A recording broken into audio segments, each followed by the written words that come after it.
We know St. Peter because he was the first pope.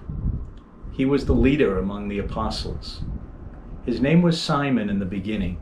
He was the brother of Andrew, who was the first of the apostles to be called into the close association with Jesus that the 12 apostles had.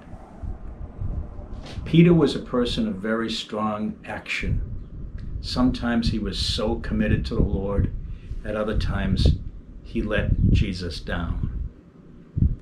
3 times, right near the time of the death of Jesus, he denied that he even was a follower of Jesus.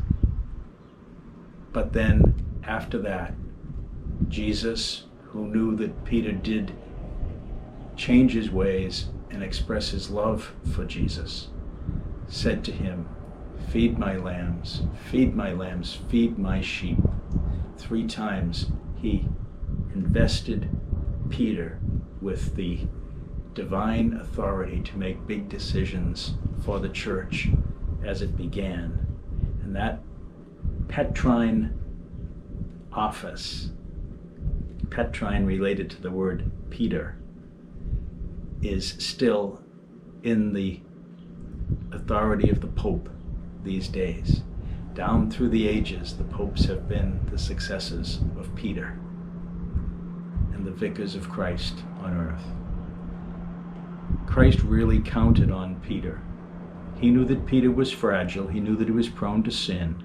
Peter wasn't always perfect by any means, but he saw something in Peter that he knew needed to be tapped for the good of the church, not only in Peter's own time, but later. At one point, when Jesus asked the apostles, "Who do people say that I am? And who do you say that I am?"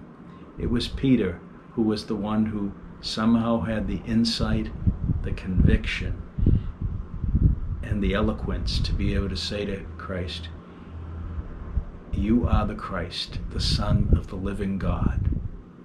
In Jesus' time, some people were confused about who he was, but Peter had it right that day in a very articulate way. May we be people who, when people are confused about what to make of Christ, know him to be what Peter said. The Christ, meaning the anointed one, the special one, the one who's coming to deliver us, to be our God. And you are the Son of the living God. You are our God.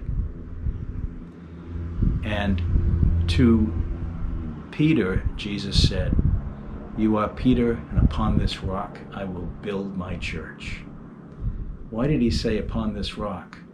Because the word Peter in Jesus' language means rock.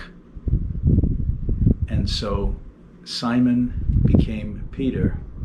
Peter became the rock, the foundation of the church. We want to have something of Peter's spirit in us. We want to be leaders, leading others to Christ. And we want to give our